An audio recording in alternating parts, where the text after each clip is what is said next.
Steve Hooker one time told me, I was asking him about runways being fast and slow, and he really was not happy with the one at Millrose, but he obviously compensated for it. What's the difference? Explain to our viewers about a fast runway and a slow runway and how it would affect you. I can tell you all the technicalities of a runway. I can. Okay. Generally, I don't like to do those in interviews, but for you, Larry, I'll tell you the difference. And let me preface it with this, and this is not a knock on Steve Hooker, because I know he cares about such things because he's a professional and he's an amazing coach and he knows what he's doing. But every runway has to be run on by every competitor. Okay. You don't do a championship on different runways. We all have to come there together. We got to run on the same runway, and so it's even Stevens. It's even Stevens. And that's the way I see it. Okay. I don't care if it's under an inch of water. I don't care if it's raining. I don't care if the wind is switchy back and forth. It is what it is. Let the cards fall where they may. Let the chips fall where they may. And that's the honor of the event. That's why even the world record holder has to come put his title up for sale at the World Championships. Even I, having won 50 professional competitions, I still got to go prove myself again and again. That's just the honor of the sport. That's the arrangement. You signed up for it. But when it comes to jumping high, that is where runways come into such contention. Okay. And the nature of how somebody jumps high, that is where runways get dramatic, because somebody may be complemented by a certain type of runway. Okay. I'll name two names, and I'll give you two examples about how this works perfectly. Okay.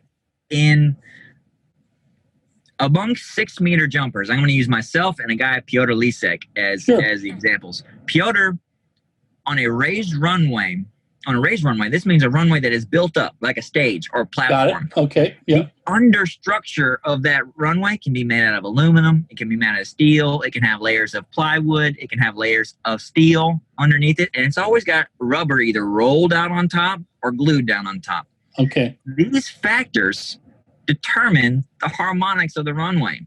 Okay. And how you pressure it and how it bends back. Now, depending, and this is where you get into the nitty-gritty of technicality for equipment, but pole vaulters are bred on that. They have to understand the distinction between small details, or else we wouldn't be able to work the poles the way we do. We wouldn't understand the materials behind it if we didn't care so much. So Piotr is going to have an edge on a guy like me on a raised runway. Okay. Not because he's necessarily getting an advantage from the runway. The runway helps him be a better Piotr. Okay. That makes sense. Because the event is so much technical, a runway that can help you cushion the blow. I'm just going to say that kind of maybe out of school. It's going to cushion the blow of your run. Can help you run easier. Can help you run more easily. Okay. And a guy like Piotr, who is running a shorter run on a more forgiving, snappy, giving runway, like a raised runway, he is going to be an even better Piotr on takeoff because he gets to relax. Okay. He gets to relax a little bit. Being able to relax is a gift in an event like pole vaulting, just like it is like golf. If you can't relax and swing, that ball is never going to go where you want it to go. And just as much as you won't be able to take off with the same energy as you want. Now, conversely, I get a similar benefit on the same runway. But on a flat runway, generally, I can be stronger than Piotr because I get to run farther. He's a heavier athlete. A concrete runway is going to be tougher on him. He is so strong. He wants something that's going to complement him. Trust me, a raised runway helps me, but it helps him more. Okay. In my opinion. Sense. Okay. It doesn't mean that we both can't jump high. He's jumped 6 meters on the flat runway. He's jumped 6 meters on a raised runway. I've jumped 6 meters on a raised runway. I've jumped 6 meters on a flat runway. Depending on the runway, somebody might have a better advantage that day. And that's not saying that's unfair, because everybody's got to use it the same. You get to bring whatever poles you want to the competition within reason, but everybody's got to use the same runway. And I think that's where we all come to common ground, the same runway. Now, second part, the box. The box. We all plant the pole. Right. Pole vault is all about consistency and predictability. And I'm not going to say that because it's the enemy of variability and potential, but somebody who jumps high often is more likely to jump high. And it's because they understand the limitations of their equipment. Now, if somebody trains every single day on a specific box, the physics of their poles are going to behave a very predictable way for them. If you change the leverage granted by the depth, the angle, or the position of the box, you induce a new set of physics that you have to conduct with. And it takes a very skilled athlete to change how they grip the pole, how they run on the runway.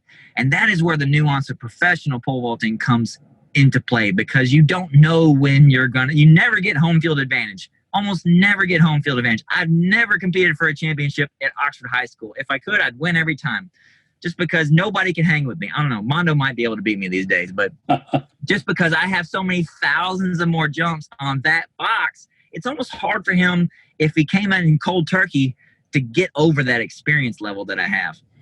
So we want things to be very predictable. Now, this is the distinction. There is an allowable variability that everyone is willing to accept, because it would be so expensive to then change the hardware of our sport each time we went for a contest.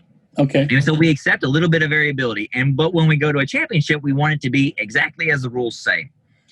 Now, Steve Hooker, and I'm only interpreting here, I'm not going to put words in Steve's mouth or take them out of his mouth.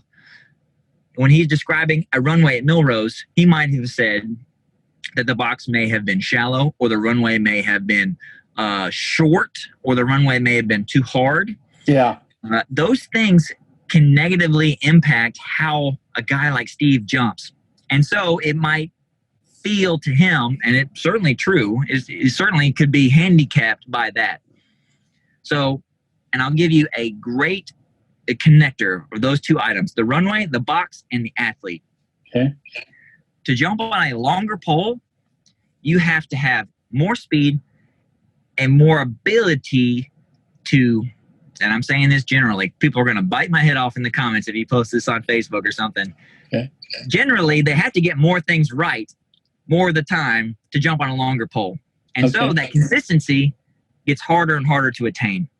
And when you change the consistency of the equipment, i.e. the runway or the box, somebody who jumps on shorter poles can be more consistent. They can be, in theory. Okay. I think most people can accept that. And I hope I didn't butcher this long tirade about equipment. No, I thought it was good. Having an advantage or disadvantage. But my opinion is that you come to the competition with the understanding that it favors nobody equally.